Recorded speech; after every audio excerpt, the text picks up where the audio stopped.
Well, welcome to a lovely sunny spring morning here in Cambridge. Outside it's quite chilly still and breezy, but the garden is looking wonderful with lots of things coming into bloom.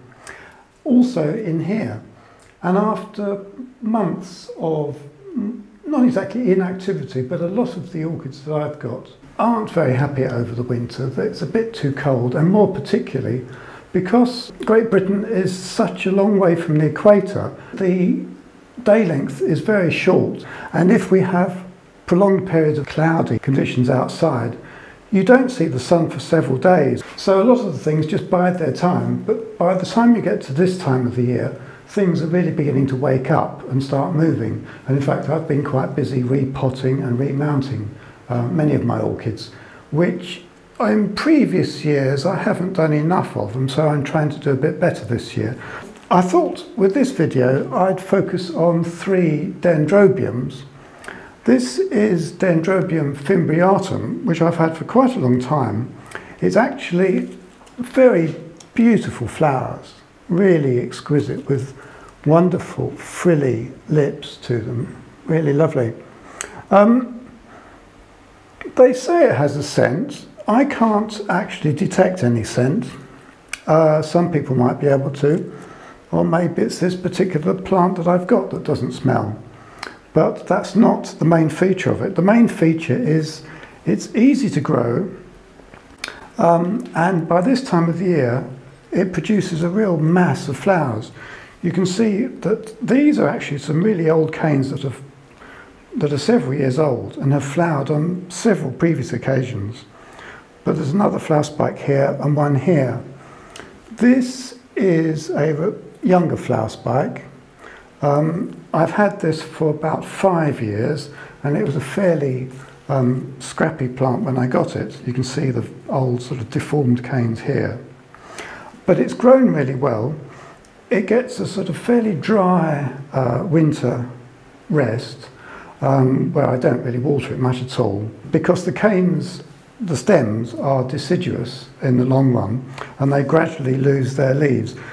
The cane that is flowering now is the first one that I grew really well, and being what you would call really a large orchid, where the stems can actually grow up to about 3 or 4 feet tall, in nature they actually start growing upwards, and like many dendrobiums they gradually weigh down with their weight.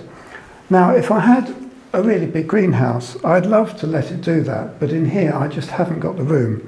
So whereas I normally like to leave orchids to sort of do their own thing and grow naturally as far as possible, in this case I'm going to have to continue to, as you can see here, tie it up and make sure the canes grow and then stay in the upright position. Otherwise I'm just not going to be able to accommodate it in here. Now, whereas Dendrobium fimbriatum is a monster of an orchid, this is Dendrobium harveyanum, which I've had for about 3 years. And this is a much smaller growing. It's not exactly a miniature orchid, but it's much easier to accommodate. And I think for value for money, this is a much better bet. So although the fimbriatum is a magnificent plant to have, and I'll carry on growing it into quite a big specimen so that it looks really impressive in the spring, this I think is much better. The canes are considered on the internet to be upright. I've found that they are semi-upright if left to grow naturally, which I think is really elegant. This is the most recent cane that grew last year. I think it's that one. No, maybe it's this one. So they flower the year following the growth and then continue to flower for several years, because these are canes that grew 2 years ago. The flowers, if you think that fimbriatum has a frilly lip, look at this. These are absolutely amazing. So fimbriated, finely divided, really lovely. Again, on the internet it says it has a sort of, no, what was it, a honey scent described as very faint, at least to me. Maybe some other people will be able to smell it, but no, it's so faint I wouldn't really make a sort of note of it. This is still in its original pot. I've got it growing in a clear pot, so you can see the root growth, which is really useful. I'll just bring it closer. It's grown really well. This is a mixture of bark and some small perlite. Again, like many Dendrobiums, I keep it dry over the winter, hardly watered at all. It just sits down on this movable tray all year round. No particular special treatment required apart from just stopping watering it for the winter. So this, I think, is a really good orchid to grow and not too big, so many people will be able to accommodate this. And then I must show you this one today because this is Dendrobium loddigesii, and this also has a beautiful, though not so finely divided lip, but very pretty indeed. Again, it says on the internet it's scented. Now what does it say? Sweetly fragrant, very faint. Maybe if you had a larger plant with a lot more blooms, you might be able to detect it a bit more, but not in my case here today. The interesting thing about this orchid is I think a lot of people have trouble growing it and flowering it, and so did I. This still isn't a very impressive specimen, but believe me, this is better than I've done in previous years. I was watching a very interesting orchid YouTube channel, Orchidea. This lady lives in Canada, and she grows her orchids partly in her home and partly in a growing cabinet. And she posted a video last spring, of her plant with quite a good mass of flowers. And she said that in November, she takes it out of the growing cabinet where it's made lots of growth over the summer and places it on a windowsill and then doesn't water it, maybe just once a month, gives it a really dry winter rest. And that kind of inspired me to try and do a lot better with this because the flowers are beautiful and it's a lovely little orchid. I used to have it growing on what I would call a cork raft.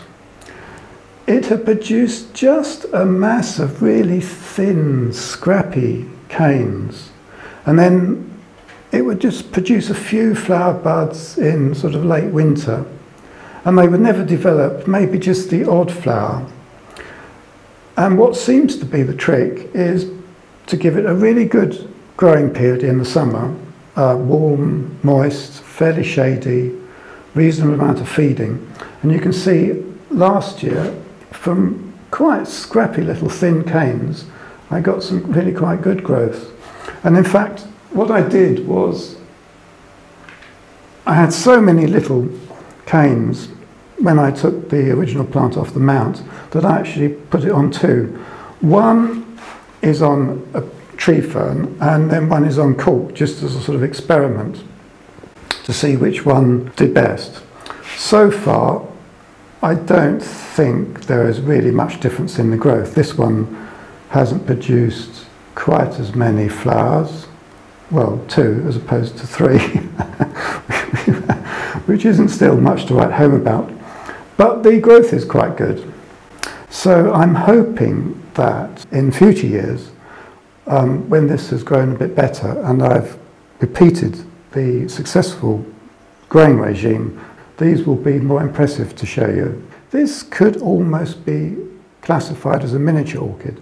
So if you don't have much room and you like miniature orchids, especially miniature orchids that can be grown mounted, I would say this is a good Dendrobium to try.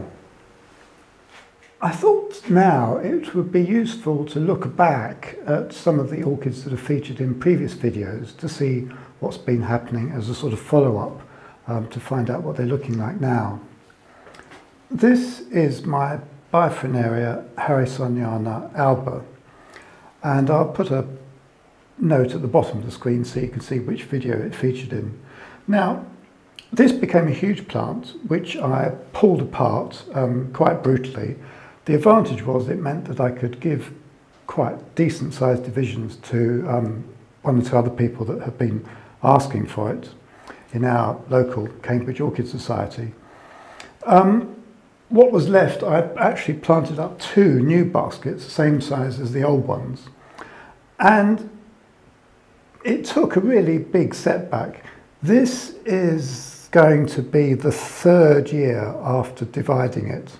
And you can see now that it's producing lots of new shoots everywhere, loads of new root growth, and it's well on the way to becoming a really good specimen plant. But as you can see, it's only got 1 flower spike on it this year. So it took a real knocking. So what would I have done instead? The original plant was magnificent, a real sort of showstopper.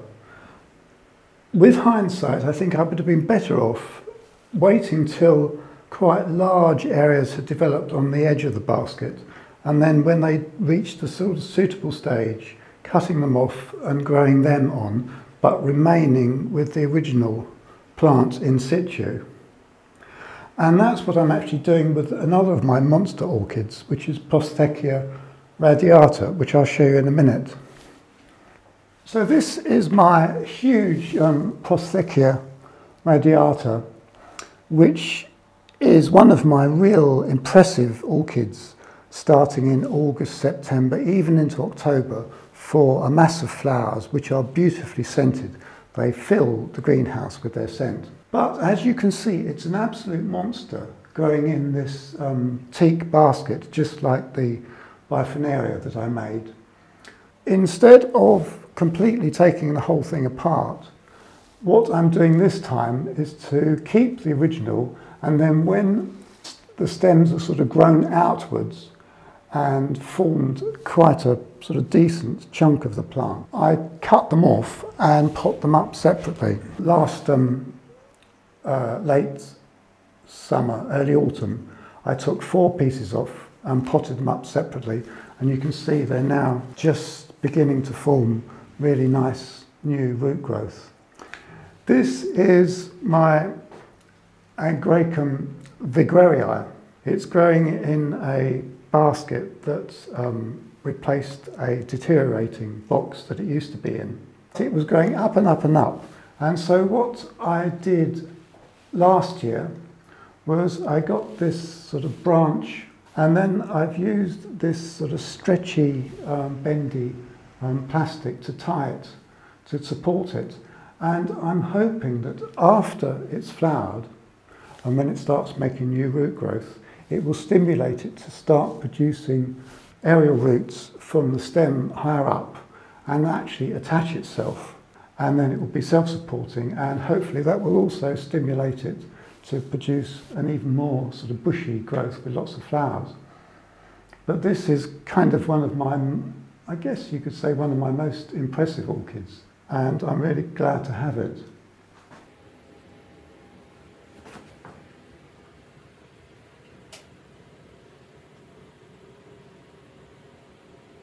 Right, well, I'm going to put my glasses on now because I thought I'd do a quick update on a couple of my miniature orchids to see how they're getting on.